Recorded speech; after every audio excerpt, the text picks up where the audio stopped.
Қазір жұрттар ұрандатады. Мешіттерді жауып тастаңдар, керегі жоқ дейді. Оның орнына дейді завод, фабрика. Я, істейік. Бірақ бір сұрақ шығады. Неге осы мешіт салатын адамдар сонда завод салу керек? Сонда мешіт салып атпаған адамдар завод салса болмай ма? Мешітке келмейтін адамдар да көп қой. Солар не завод, фабрика ашамай қала ма? Тек мешітті салып атқан адамдар ғана завод, фабрика аша алады ма екен? Онда мойындаңыздар, айтыңыздар, құрметті мешіттің барғыштары, сендер ғана бізді бағасындар. Сендер ғана біздің завод, фабриканы жұмыс етесіңдер. Біз сендерсіз ешкім емес. Мойындайықсыңдар сонда онда. Сөйтіп ақ айтайық та онда. Қалай болады? Ашылып атқан мешітке жақында біреу бір жаңағы өзінше бір айтыпты, сендер мектеп, балабақша, завод, фабрика салсаңдаршы дейді. Сен салсаң? Бір қолынан ұстап атыр ма? Мешіт салатын адам барып сен қолынан ұстады ма? Сен неге мешіт салмадың? Ондай балабақша салып жатсың деп бір айтты ма бір мешіттегі имам? Құрметті жақсылар, балабақша сала бермеңдерші, мешіт салыңдаршы деді ма бір имам? Қызық ше. Адамдар ашық одан гөрі мойындай салсын да, мен дінге қарсымын, мешітті, сол ғибадатты, құлшылықты көтере алмай жатырмын. Басқа нәрсе адамдар рухани орта бұл жер. Аржақ материалды әлем.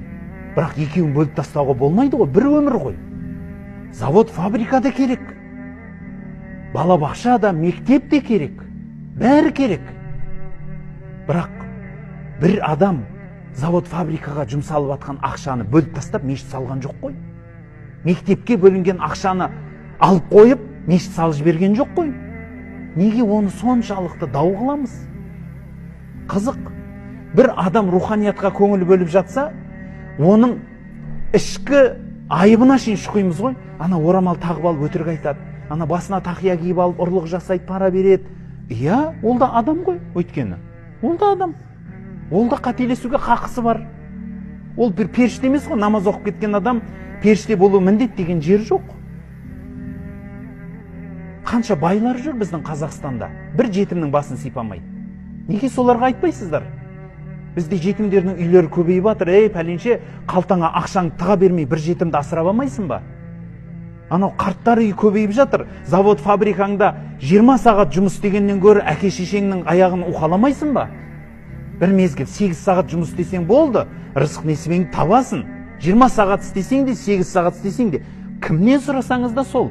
Маңдайыңдағын артықты таба алмайсың.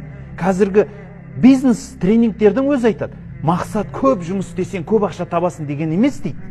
Көзін тауып жұмыс істесең көп ақша табасың. Яғни ақша табуға уақыт бөлмей емес, бөл, белгілі бір уақыт. Қалған уақыт ше, қалған уақыт адам болайықшы. Адам болу жаратылдық қой бұл өмірге. Машина болып келген жоқпыз ғой, қуыс кеуде болып.